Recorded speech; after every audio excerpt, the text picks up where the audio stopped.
அருமையான கர்த்தருடைய பிள்ளைகளே, கர்த்தர் நம்மை நினைத்திருக்கிறார்.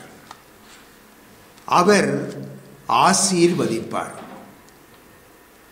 வானத்தையும் பூமியையும் படைத்த கர்த்தராலே நீங்கள் ஆசீர்வதிக்கப்பட்டவர்கள். கர்த்தருக்கு மகிமை உண்டாவதாக. இன்றைய நாளிலும் தேவதூதுக்காக அப்போஸ்தலர் நடபடிகள் 3ஆம் அதிகாரத்திலே 1 தொடக்கம் 8 வரைக்கும் தயவு செய்து வாசியுங்க. ஜெபவேளையாகிய 9ஆம் மணி நேரத்திலே பேதுருவும் யோவானும் தேவாலயத்துக்கு போனார்கள். அப்பொழுது தன் தாயின் வயிற்றிலிருந்து சப்பானியாய் பிறந்த ஒரு மனுஷனை சுமந்து கொண்டு வந்தார்கள். தேவாலயத்திலே பிரவேசிக்கிறவரிடத்தில் பிச்சை கேட்கும்படி நாடோறும் அவனை அலங்கார வாசல் எண்ணப்பட்ட தேவாலய வாசல் அண்டையிலே வைப்பார்கள். தேவாலயத்திலே பிரவேசிக்க போகிற பேதுருவையும் யோவானையும் அவன் கண்டு பிச்சை கேட்டான். பேதுருவும் யோவானும் அவனை உற்று பார்த்து, எங்களை நோக்கி பார் என்றார்கள். அவனிடத்தில் ஏதாயிலும் கிடைக்கும் என்று எண்ணி அவர்களை நோக்கி பார்த்தான். அப்பொழுது பேதுரு, வெள்ளியும் பொன்னும் என்னிடத்தில் இல்லை, என்னிடத்தில் உள்ளதை உனக்கு தருகிறேன். நசரனாகிய இயேசு கிறிஸ்துவின் நாமத்தினாலே நீ எழுந்து நட என்று சொல்லி வலது கையினால் அவனை பிடித்து தூக்கிவிட்டான். உடனே அவனுடைய கால்களும் கரடுகளும் பலன் கொண்டது. அவன் குதித்தெழுந்து நின்று நடந்து குதித்து தேவனை துதித்து கொண்டு அவர்களுடைய கூட தேவாலயத்துக்குள் பிரவேசித்தான். ஆமென். கர்த்தருக்கு மகிமை உண்டாவதாக. தொடர்ந்து அந்த வசனம் சொல்லுகிறது என்ன தெரியுமா? அவனுக்கு நடந்த சம்பவத்தை கண்ட ஜனங்கள் எல்லாரும் மிகவும் ஆச்சரியப்பட்டு பிரமித்தார்களாம். கர்த்தருக்கு மகிமை உண்டாவதாக.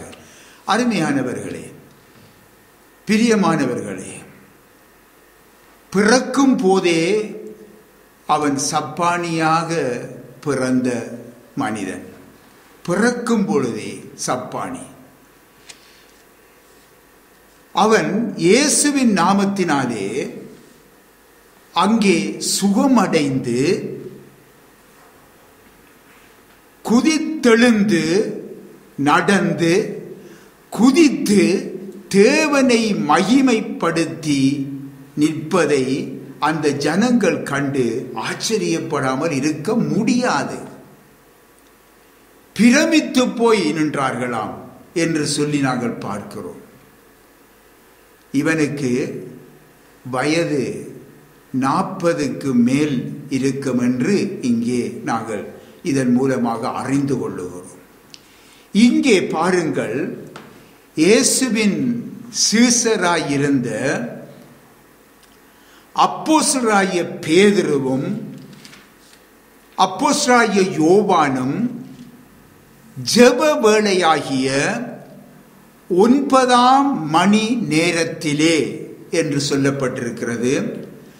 9ஆம் மணி நேரம் என்றால் நம்முடைய இந்த கணக்கின்படி பின்னேரம் 3 மணி. இந்த வேளையிலே பாருங்கள் அருமையானவர்களே, எங்கே போகிறார்களாம்? தேவாலயத்திற்கு போகிறார்களாம். எதற்காக? ஜெபத்துக்காக போகிறார்கள்.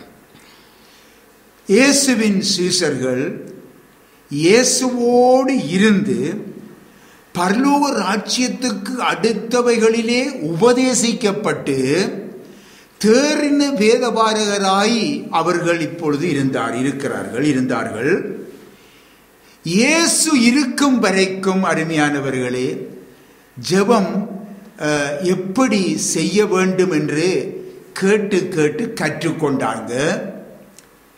ஆனாலும் ஜெப ஜீவியத்திலே அவர்கள் மிகவும் ஒரு பலவீனமாயிருந்தார்கள். அருமையானவர்களே, பலவீனமாயிருந்தார்கள் என்பதைத்தான் நாங்கள் இந்த வேதத்திலிருந்து நாம் தெளிவாக அறிந்து கொள்ளுகிறோம். கர்த்தர் இயேசு பாருங்க, சிலுவையிலே மரித்து அவர் சொன்னபடி அவர் உயிர்த்தெழுந்து பரலோகம் அவர் சென்றபின், அவருடைய கண்களுக்கு முன்பாகவே பரலோகம் சென்றபின் பெந்தகோஸ்தே என்ற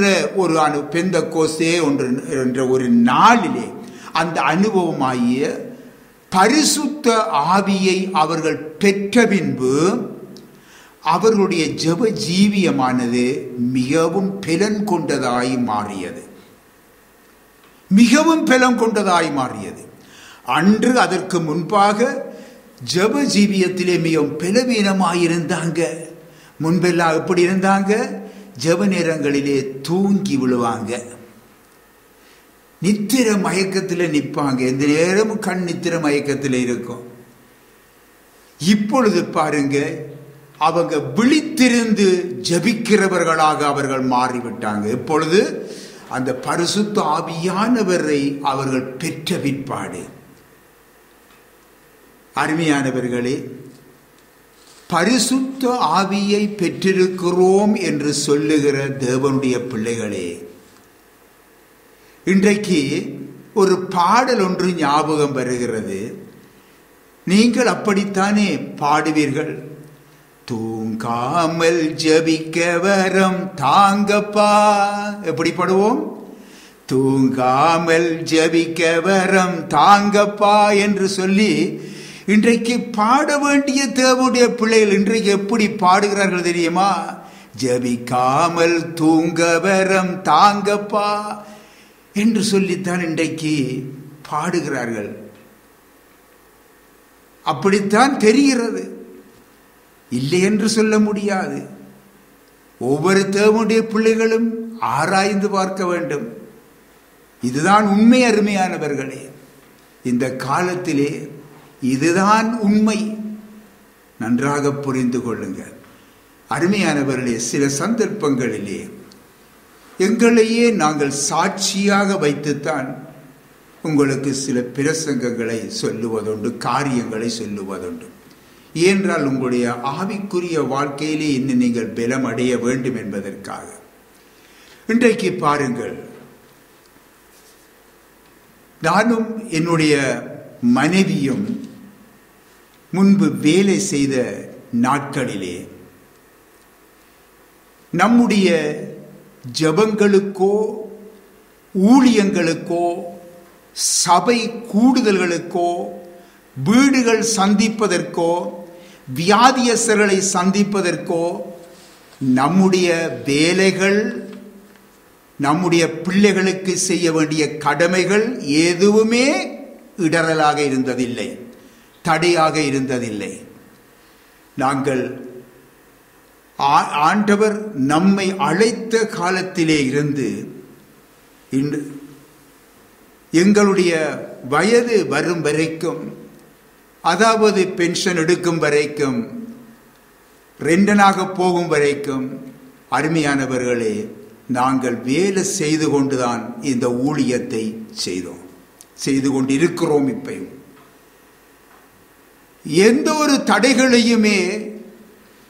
எந்த தடைகளுமே வந்ததே கிடையாது. இன்றைக்கு வேலை என்னால் வர முடியாது என்று நின்றது கிடையாது. ஊழியங்கள் செய்ய தேவை. ஏன்?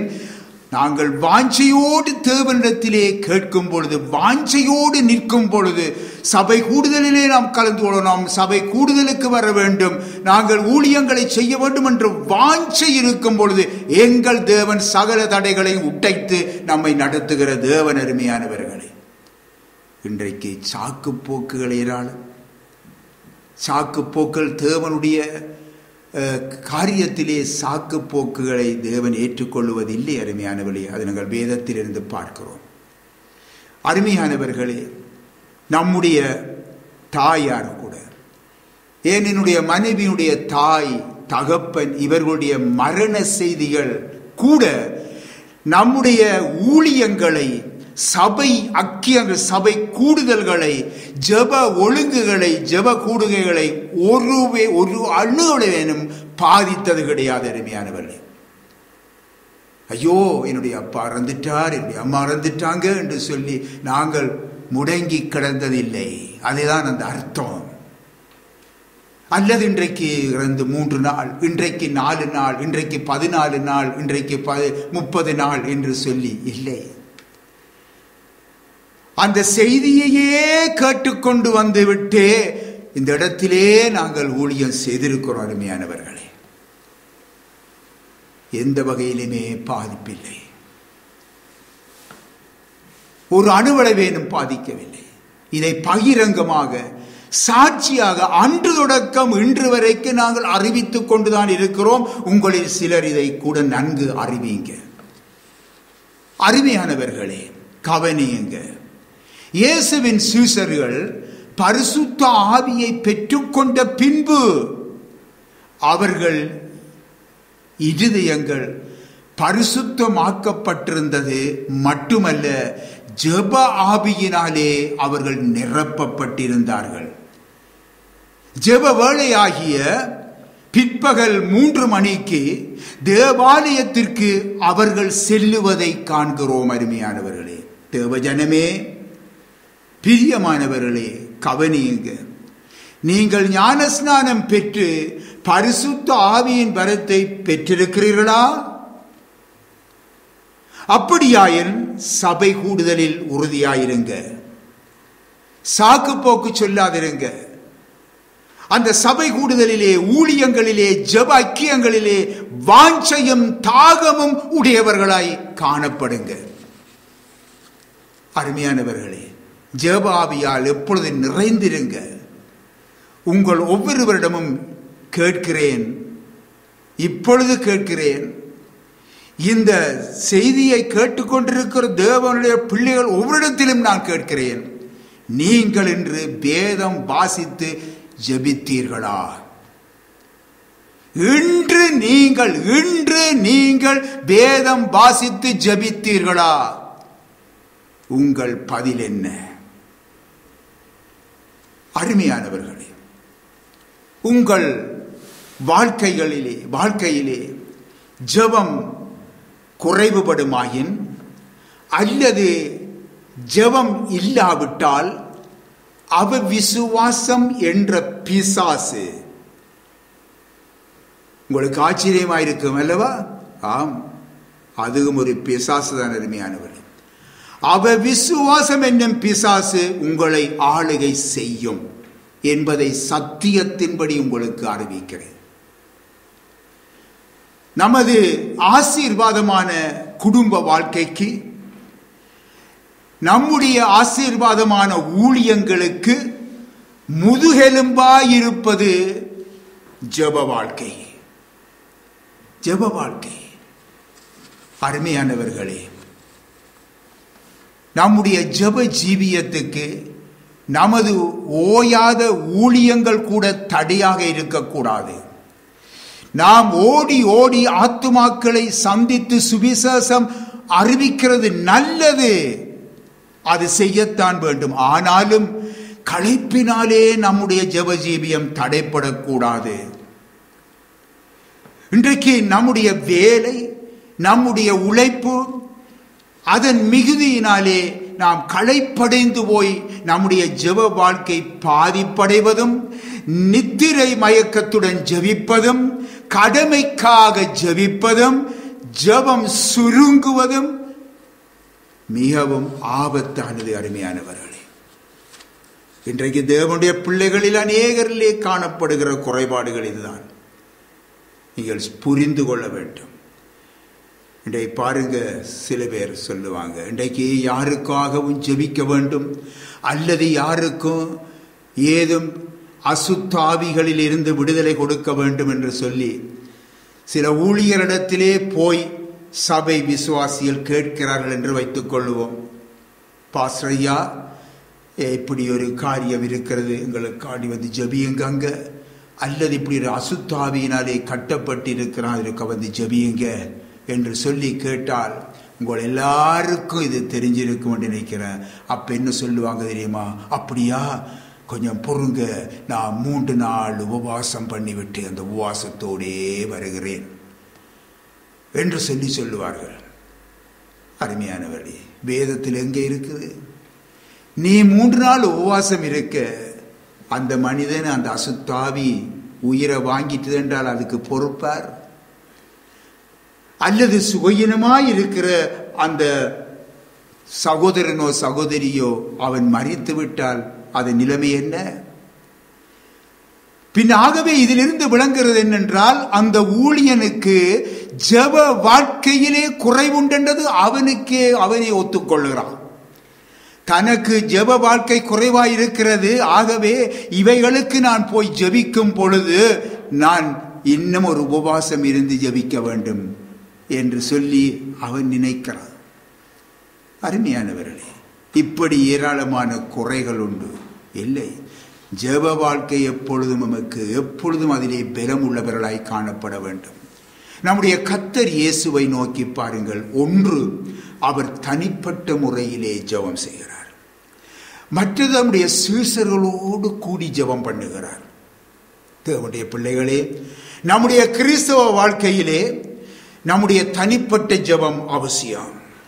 அடுத்தது குடும்ப ஜெபம் அவசியம். மற்றது சபை ஐக்கியத்துடனான ஜெபம் அவசியம். இப்பொழுது ஆராய்ந்து பாருங்க, நம்முடைய வீட்டிலே ஜெபம் நடக்கிறதா? எந்த நேரமும் வேலை வேலை வேலை வேலை வேலை, பிறகு களைப்பா இருக்குது, நாங்கள் கொஞ்சம் படுத்து எழும்புவோம். அருமையானவர்களே, நம்முடைய குடும்ப வாழ்க்கையில வர்ற பிரச்சனைக்கு காரணம் இதுதான், வேற ஒன்றுமே இல்லை. அருமையானவர்களே, அசுத்தாவிகள், பிசாசின் கட்டுக்கள் அங்கே தங்களுடைய அடைக்கலமாக அந்த இடத்தை வைத்துக் கொள்ளுகிறது. காரணம், நம்முடைய ஜெப வாழ்க்கை சரியில்லை. கவனிங்க அருமையானவர்களே, அப்போஸ்தலர் பேதுருவும் அப்போஸ்தலராகிய யோவானும் ஜெப வேளையின் பொழுது அங்கே தேவாலயத்துக்கு அவர்கள் போகிறார்கள். அங்கே போகிற பொழுது கவனிக்க வேண்டிய ஒரு காரியம், அது எங்கே தேவனுடைய வழிபாடு, தேவனை வழிபடுகின்ற ஒரு இடம். அந்த தேவனுடைய வழிபடுகிற இடத்திற்கு அந்த ஜெப வேளையின் பொழுது போகிறார்கள். பாருங்கள், இன்றைக்கு ஒரு ஜெப வேளை என்றால் எத்தனை சாக்கு போக்கு, கொஞ்சம் சிந்தித்து பாருங்க. இந்த ஜெபத்துக்கு வாங்க என்று சொன்னா எத்தனை சாக்கு போக்கு, சபை கூடுதலுக்கு நேரத்தோடு வாங்க என்றால் எத்தனை சாக்கு போக்கு, அல்லது எங்களுடைய சொந்த அலுவல்கள் என்று சொல்லி கடத்தி விடுகிறோம் அல்லவா? இப்பொழுது பாருங்க, இன்னும் ஒரு இலகுவான வழியை இன்றைக்கு சிலர் கண்டுபிடித்திருக்கிறார்கள். விசுவாசிகளாயினும் சரி, ஊழியர்களாயினும் சரி, அதுதான் ஆன்லைன் ஜெபம். அருமையான பிசாசினுடைய வழி. இந்த ஆன்லைன் ஜெபத்தில் எங்களுடைய தேவனுடைய பிள்ளைகளே, சபை பிள்ளைகளே, நாங்கள் உங்களுக்கு சொல்லுகிற காரியம், ஆன்லைன் ஜெபங்களில் நீங்க கலந்து கொள்வதை வாஞ்சியாக வச்சிருக்காங்க. ஒரு நாள் அது பிசாசினுடைய வழி. வீட்டில டிவிக்கு முன்னால இருந்து நாங்கள் என்ன செய்கிறோம்? பிரசங்களை கேட்கிறோம், ஜெபத்திலே கலந்து கொள்கிறோம், உபவாசத்தை சில பேர் ஜெபிக்கலாம் வாங்க என்று உலகம் முழுவ கூப்பிடுவாங்க. பிசாசினுடைய வழி. ஏன் தெரியுமா? ஒவ்வொருவருக்கு சபை உண்டு. அந்த சபை தன்னுடைய பிள்ளைகளை அழைத்து தேவனுடைய சமூகத்திலே ஜெபிக்க வேண்டும். அவருடைய நாமத்தினாலே கூடுகிற இடத்திலே தான் ஆண்டவர் இயேசு இருப்பாரே தவிர ஆன்லைன் ஜெபத்தில் அங்கே இருக்க மாட்டார். அதை நன்றாக தெரிந்து கொள்ளுங்க அருமையானவர்களே. அருமையான கர்த்தருடைய பிள்ளைகளே, கொஞ்சம் நீங்கள் சிந்தித்து பார்த்தால் நன்றாக விளங்கும். இப்பொழுது பாருங்க, ஜெபம் பண்ணும்படி ஆலயத்திற்கு அவர்கள் செல்லுகிறார்கள். யார்? அப்போஸ்தலராகிய பேதுருவும் யோவானும். அந்த தேவாலயத்தினுடைய வாசல் அண்டையிலே ஒரு காரியம் நடைபெறுகிறது. பிச்சை கேட்கும் அந்த பிறவி சப்பானியை அங்கே காணுகிறார்கள்.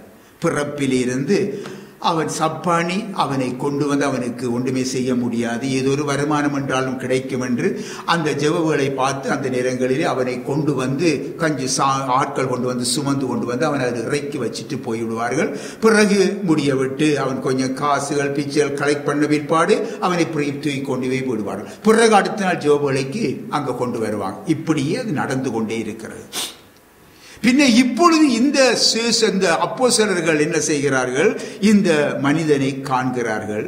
அவன் இவர்களிடத்திலே வளைமை போன்று ஜெப வேளைக்கு வர்றவர்களிடத்திலே பிச்சை கேட்கிறது போன்று இவரிடத்திலே அவன் பிச்சை கேட்கிறான். அவன் அவர்களிடத்திலே இருந்து ஏதாவது கிடைக்கும் என்று எதிர்பார்க்கிறான். இந்த தேவாலயத்துக்கு வருகிற யாவரும் நாள்தோறும் அந்த மனிதன் மேலே இறங்கி அந்த வாசலிலே அமர்ந்திருக்கிற அந்த மனுஷனுக்கு பிச்சைகள் கொடுப்பார்கள். அது மனம் இறங்கி அவர்கள் கொடுக்கிறார்கள். இந்த மனிதனுக்கு பாவம் பிச்சை கேட்கிறான் என்று சொல்லி சரீர பிரகாரமான உதவிகளை செய்வது இது வழக்கமாகி விட்டது. தேவஜனமே, பிரியமானவர்களே, தேவனுடைய வீடாகிய சபையானது வெறும் சரீர பிரகாரமான உதவிகளை மாத்திரம் செய்வதற்கு ஏற்படுத்தப்பட்டது அல்ல. நன்றாக புரிந்து கொள்ளுங்க. சரீர பிரகாரமான தேவைகளை மாத்திரம் சந்திப்பதற்காக இன்றைக்கு சபைக்கு வருகிறவர்கள் இன்றைக்கு இருக்கத்தான் செய்கிறார்கள். முதலாவது, ஒருவருடைய ஆவி ஆத்துமா சரீரத்தின் விடுதலையையும் ஆசீர்வாதத்தையும் அளிக்கிற ஒரு இடம் என்பதை ஜனங்கள் தெரிந்து கொள்ள வேண்டும். இது சபை, கர்த்தருடைய ஜெப வீடு. ஆவி ஆத்துமா சரீரத்தில் விடுதலையும் ஆசீர்வாதத்தையும் அளிக்கிற இடமே தவிர தனிய சரீர பிரகாரமான தேவைகளுக்கு மாத்திரம் இருப்பது அல்ல. அப்படி நினைவிருக்கிறதே கூடாது. இதை நீங்கள் அறிந்து கொள்ளுவது மிக மிக நல்லது. நீங்கள் அறிந்து கொள்ளுவது மட்டுமல்ல பிள்ளைகளே, மற்றவர்களுக்கும் நீங்கள் தெளிவுபடுத்துகிறவர்களாக காணப்பட வேண்டும். அருமையானவர்களே, நீங்கள் கற்றுக்கொள்வதை மற்றவர்கள் மத்தியிலே நீங்கள் துணிந்து பேசவர்களாய் இருக்க வேண்டும். அருமையானவர்களே, ஏதும் உதவிகள் கிடைக்கும் என்ற எண்ணத்துடன் இந்த கிறிஸ்துவின் மார்க்கத்தை பின்பற்றுகிறவர்கள் எப்படிப்பட்டவர்கள் தெரியுமா? விளங்குகிறதா? ஏது உதவிகள் கிடைக்கும். இன்றைக்கு சபைக்கு போனால் இன்றைக்கு சாமான்கள் எங்களுக்கு தருவாங்க, அல்லது இன்றைக்கு சபைக்கு போனால் அங்கே சில காரியங்களை நாங்கள் செய்ய வேண்டும். இவ்விதமாக அந்த கிறிஸ்துவின் மார்க்கத்தை பின்பற்றுகிறவர்கள் அந்த சப்பானியின் மனநிலை உடையவர்கள் என்பதை நாம் புரிந்து கொள்ள வேண்டும். எனக்கு அருமையானவர்களே, அழிந்து போகிற போஜனத்திற்காக அல்ல, நித்திய ஜீவன் வரைக்கும் நிலைத்திருக்கிற போஜனத்துக்காகவே கிரியையை நடப்பியுங்கள் என்று அதை கிறிஸ்துவாய தாம் கொடுப்பதாக ஆண்டவர் இயேசு வாக்கு பண்ணி இருக்கிறாரே. நீங்கள் பரிசுத்த பைபிளிலே யோவான் 6ஆம் அதிகாரத்திலே 27வது வசனத்தில் எடுத்து வாசித்து பாருங்க, கவனிங்க. அப்போஸ்தலராகிய பேதுருவும் அப்போஸ்தலராகிய யோவானையும் பார்த்து அவர்களிடத்திலே ஏதாவது கிடைக்கும் என்று அவன் கேட்டு அந்த எதிர்பார்த்து கொண்டிருந்த சப்பானியாகிய அந்த மனிதனை நோக்கி அங்கே இப்பொழுது அப்போஸ்தலராகிய பேதுரு என்ன சொல்லுகிறார் தெரியுமா? உனக்கு தருவதற்கு என்னிடத்திலே வெள்ளியும் இல்லை பொன்னும் இல்லை. அதாவது அன்றைய நாளிலே பணம், உன்னிடத்திலே தருவதற்கு எனக்கு எந்த பணமும் இல்லை, எந்த பொருளும் இல்லை அப்பா என்று சொல்லுகிறார். கர்த்தர், நன்றாக விளங்கிக் கொள்ளுங்க சத்தியத்தை, கர்த்தர் இயேசு தம்முடைய சீசர்களை தம்மை பின்பற்றி வரும்படி அழைக்கிறார். நீங்கள் பைபிளை வாசித்திருப்பீர்கள், வாசித்தவர்கள் இன்னும் புரிந்து கொள்ள முடியும். அழைக்கும் பொழுது என்ன செய்கிறார்கள்? அவர்கள் தங்களுக்கு உண்டானதை, தாங்கள் செய்த வேலைகளை, தாங்கள் இருந்த வேலைகளை, தாங்கள் செய்த காரியங்களை எல்லாவற்றையும் விட்டு அவருக்கு பின்னாக செல்லுகிறார்கள். எல்லாவற்றையும் விட்டுவிட்டு அவர் பின்பாக செல்லுகிறார்கள் என்றுதான் நாங்கள் காணுகிறோம் அல்லவா? நன்றாக கவனியுங்க. வரி செலுத்துவதற்கு கூட அவர்களிடத்திலே காசு இல்லாமல் இருந்தது. ஊழியம் செய்ய பணம், பொருள் தேவையாயிருந்தது. அருமையானவர்களே, அந்த தேவைகளை நன்றாக கவனியுங்க, விசுவாசத்தினாலே பெற்றுக்கொள்ளும்படியாக அவர்கள் கர்த்தர் இயேசுவினாலே போதிக்கப்பட்டவர்களாயிருந்தார்கள். அருமையானவர்கள், விசுவாசத்தினாலே. பிச்சை கேட்டவனுக்கு பிச்சை போடுவதற்கு கூட இந்த அப்போஸ்தலரிடத்திலே, ஆண்டவர் இயேசுவினுடைய அப்போஸ்தலரிடத்திலே கையிலே ஒரு காசும் இல்லை. அப்படிப்பட்ட தேவ ஊழியரிடமே கர்த்தர் இயேசுவின் நாமத்தின் மேன்மையை, அந்த மேன்மையான வல்லமையை காண முடியும். அருமையானவர்களே, நன்றாக விளங்கிக் கொள்ளுங்கள். அப்படிப்பட்ட தேவ ஊழியரிடம்தான் கர்த்தர் இயேசுவின் நாமத்தினாலே மேன்மையான வல்லமை இருந்தது. இன்றைய ஊழிய நிலையை நீங்கள் ஆவியிலே நீங்கள் புரிந்து கொள்ள வேண்டும் என்று கேட்கிறேன். தேவனுடைய பிள்ளைகளே, வெள்ளியும் பொன்னும் அருமையானவர்களே ஆவிக்குரிய ஒரு ஐஸ்வர்யம் அல்ல. அதாவது பணம், பொருள், சொத்து ஆவிக்குரிய ஐஸ்வர்யம் அல்ல.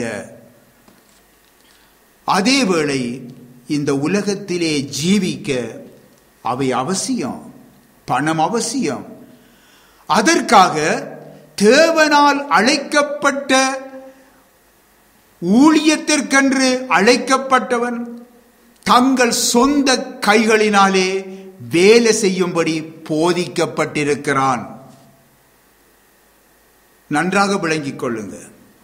அடுத்தது, அவனுடைய பற்றாக்குறைகள் இருக்கும் பொழுது அழைத்தவரை, தன்னை இந்த ஊழியத்திற்கு அழைத்தவரை நோக்கி பார்த்து விசுவாசத்தினாலே நமது தேவையை பெற்றுக்கொள்ள வேண்டும்.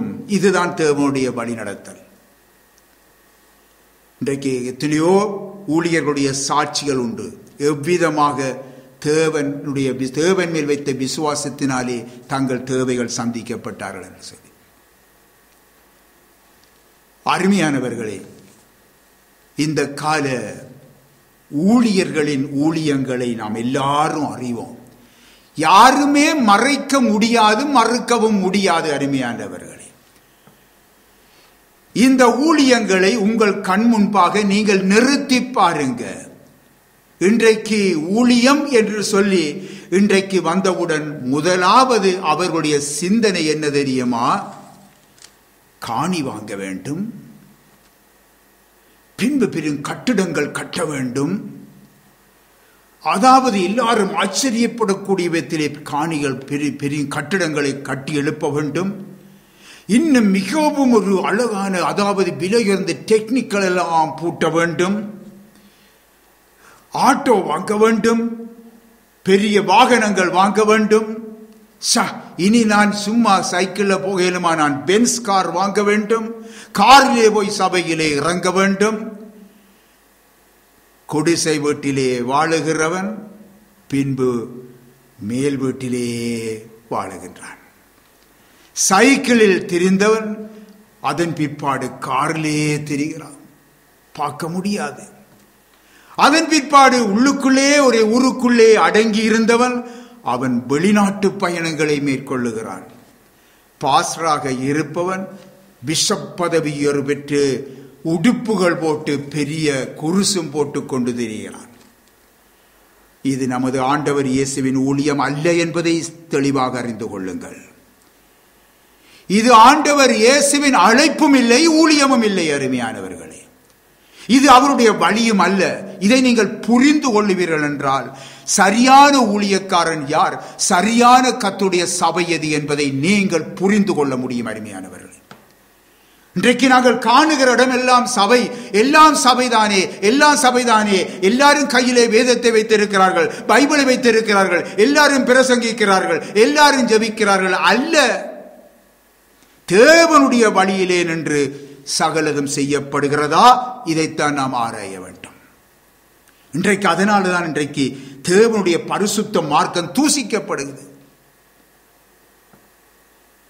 இன்றைக்கு அருமையானவர்களே, இன்றைக்கு பணம் பொருள் சம்பாதித்து இன்றைக்கு பேர் புகழ் அடைய வேண்டும் என்று தேவ ஊழியர் ஒருபொழுதுமே பிரயாசப்படக்கூடாது.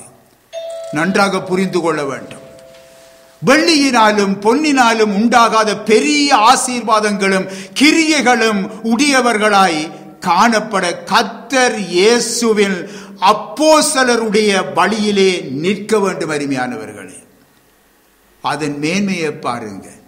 ஆகவே அருமையானவர்களே, இன்றைக்கு இப்படியாக பொன்னும் வெள்ளி, அதாவது பணம் பொருள் பெரிதான ஒரு மேன்மையான அந்தஸ்திலே இருந்து கொண்டு இன்றைக்கு நான் அவர்களுக்கு அது செய்கிறேன், இது செய்கிறேன், அற்புதம் நடக்கிறது, இங்கே அற்புதம் நடக்கிறது என்றால் அருமையானவர்களே, அது அற்புதம் நடக்கலாம், ஆனால் அது தேவனுடைய வழி அல்ல. அவருடன் போய் சொல்லுவார்கள், ஆண்டவரே, உம்முடைய நாமத்தினாலே பிசாசுகளை துரத்தினோம், உம்முடைய நாமத்தினாலே அதிசயங்களை செய்தோம், உங்களை எனக்கு தெரியாது, அக்கிரம செய்கைக்காரரை என்னை விட்டு அகன்று போங்கள், பிசாசுக்கும் அதன் தூதர்களுக்கும் ஆயத்தப்படுத்திருக்கிற நரக அக்கினிக்கு செல்லுங்கள் என்று சொல்லி கட்டளையிடுவார் ஆண்டவர். அருமையானவர்களே, ஆகவே அருமையானவர்களே, ஆண்டவர் இயேசுவின் வழியிலே ஊழியங்கள் நடைபெற வேண்டும். இன்றைக்கு கர்த்தர் இயேசுவின் அப்போஸ்தலருடைய வழியிலே நாம் நிற்க வேண்டும். அதன் மேன்மையை பாருங்க அருமையானவர்களே. அப்போஸ்தலராகிய பேதுரு அந்த சப்பானியாயிருந்த அந்த மனிதனை பார்த்து, நீ என்னிடத்தில் ஏதாவது தர்மம் கேட்கிறாய் அல்லவா, உனக்கு தருவதற்கு என்னிடத்திலே ஒன்றுமே இல்லை, என்னிடத்திலே எந்த ஒரு பணமும் இல்லை, எந்த பொருளும் இல்லை, ஆனால் என்னிடத்திலே ஒன்று இருக்கிறது, அதை நான் உனக்கு தருகிறேன். நசரேயனாகிய இயேசு கிறிஸ்துவின் நாமத்தினாலே நீ எழுந்து நட என்று சொல்லி வலது கையினாலே அவனை பிடித்து தூக்கி விடுகின்றார். யாரை? பிறவியிலேயே சப்பானியாயிருந்த அந்த மனிதனை. வேதம் சொல்லுகிறது, உடனே அவனுடைய கால்களும் கரடுகளும் பெலன் கொண்டது. அவன் குதித்தெழுந்து நின்று நடந்தான். நடந்து குதித்து கொண்டு அவர்களோடு சேர்ந்து என்ன செய்கிறான்? தேவாலயத்துக்குள்ளே போகிறான். இது ஆச்சரியமா இருக்கும் அல்லவா பார்ப்பவர்களுக்கு? பார்த்தீர்களா? அவனுக்கு ஏதோ ஒரு சர்மத்தை கொடுத்திருந்தால் அன்றைக்கு அவனுக்கு எதிர் பசி போயிருக்கும். ஆனால் இந்த தேவ ஊழியத்திலே இருந்து பெற்றுக்கொண்ட இந்த காரியமானது அவருடைய வாழ்நாளையே பூரிப்பாக்கியது. பார்த்தீர்களா? கர்த்தருக்கு மகிமை உண்டாவதாக. அருமையானவர்களே, சிந்திக்க வேண்டும். பிரியமானவர்களே, சிந்திக்க வேண்டும். அப்போஸ்தலராகிய பேதுருவும் யோவானும் அந்த மனிதனுக்கு கொடுத்த ஆவி, ஆத்துமா, சரீரத்துக்கு தேவையானது அந்த பெரிய காரியம். எப்படி பாருங்கள், அவர் கொடுத்த ஆவி, ஆத்துமா, சரீரத்துக்கு தேவையான அந்த ஆசீர்வாதம் இதுவரைக்கும் தேவாலயத்திற்கு வெளியே இருந்தவனை தேவாலயத்துக்கு உள்ளே கொண்டு செல்லுகிறது. பார்த்தீர்களா? யாரும் சொன்னார்களா? உள்ளே வாண்டு சொல்லி சொன்னார்களா? இல்லை, அவனை கொண்டு சென்றது அந்த ஆசீர்வாதம். இந்த உலகத்திலே உலகத்தின் பணம், பொருள், ஆஸ்தி, புகழ் இவைகளை விட்டு கர்த்தராகிய இயேசு கிறிஸ்துவின் நாமத்தை எப்பொழுதும் சுமந்து செல்லுகிற ஊழியக்காரனையே இன்று தேவன் தேடிக்கொண்டிருக்கிறார். அருமையானவர்களே, சிலர் சொல்லுவார்கள், என்ன தெரியுமா, பாஸ்டர், நான் விசுவாசத்தினாலே நான் காணி வாங்கி விசுவாசத்தினாலே நான் கட்டிட்டேன், அத்திவாரம் போட்டிருக்கிறேன், மேற்கொண்டு செய்வதற்கு எங்களுக்கு உதவி வேண்டும். இங்கே கேட்கிற மாதிரி இன்னொடத்திலே கேட்பார்கள், அந்த இடத்தை விட்டு இன்னொடத்திலையும் கேட்பார்கள். அப்படி பல்லிடங்களிலே உதவிகள் இருப்பார்கள். அருமையானவர்களே, தேவனுடைய வழி அல்ல. இப்படிப்பட்டவர்களுக்கு யாருமே கொடுத்து உதவாதீங்க. தேவனுடைய பிள்ளைகளே, கொடுத்து உதவாதீங்க. அவங்க சரியான வழியிலே வந்து நின்று விசுவாசத்தோடு இருக்க வேண்டும். ஆண்டவர் சொன்னாரா உன்னை காணி வாங்கண்டு, அத்திவாரம் போடு ஆண்டவர் சொன்னாரா? விசுவாசத்துல போட்டு சொன்னா அப்படி என்றா கட்டி முடியும் வரைக்கும் விசுவாசத்துல காத்துரு, மற்றவர்கிட்ட கேட்க கூடாது.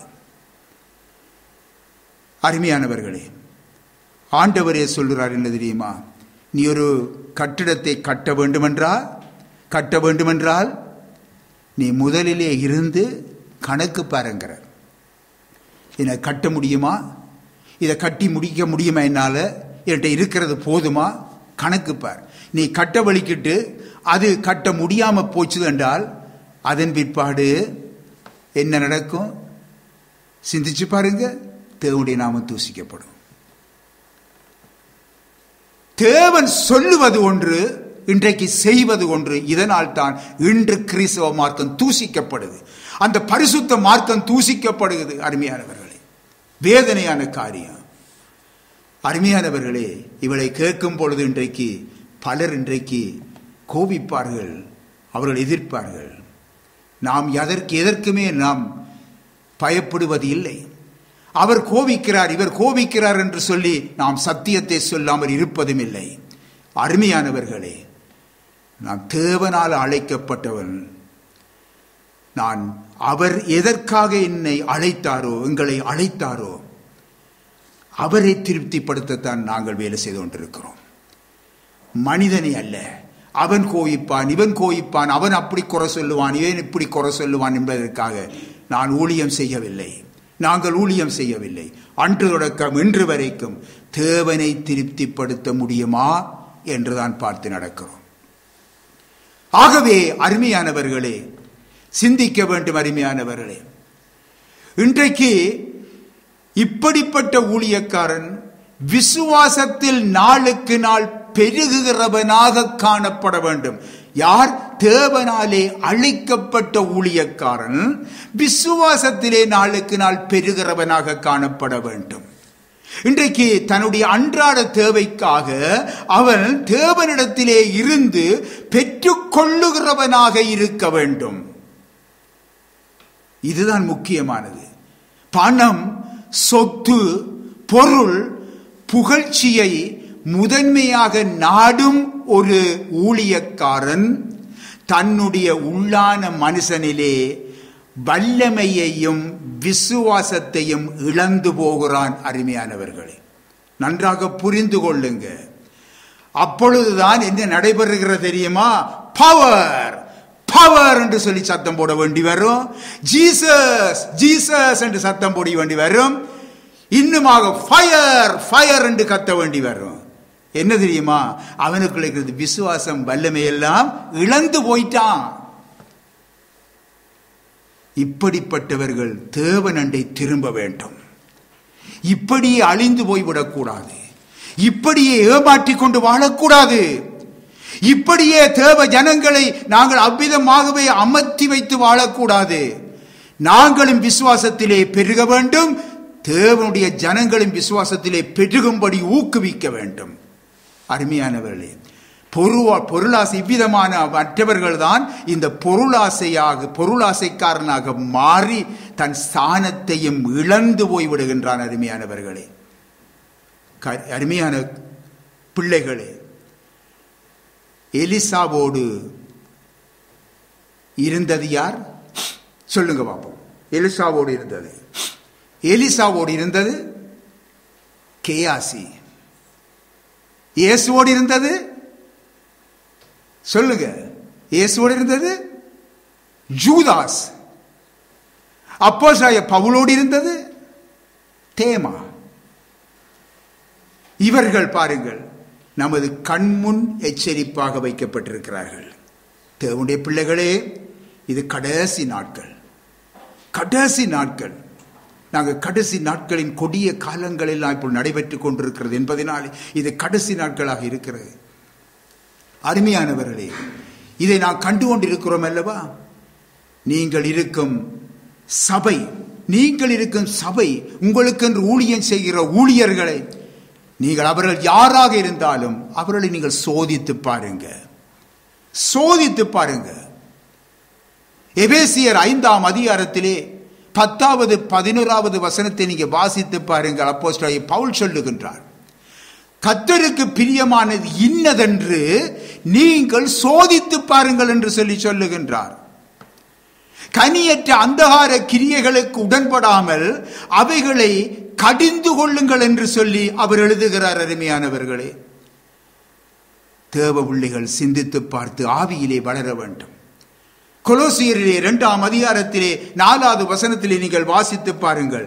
கொலோசியர் 2ஆம் அதிகாரம் 4வது வசனத்திலே, ஒருவனும் நயவசனிப்பினாலே உங்களை வஞ்சியாதபடிக்கு என்று சொல்லி நாங்கள் எச்சரிக்கப்படுகிறோம். நயவசனிப்பினாலே அவன் உங்களை மயக்கி விடக்கூடாது. எச்சரிப்போடு இருக்க வேண்டும். அருமையானவர்களே,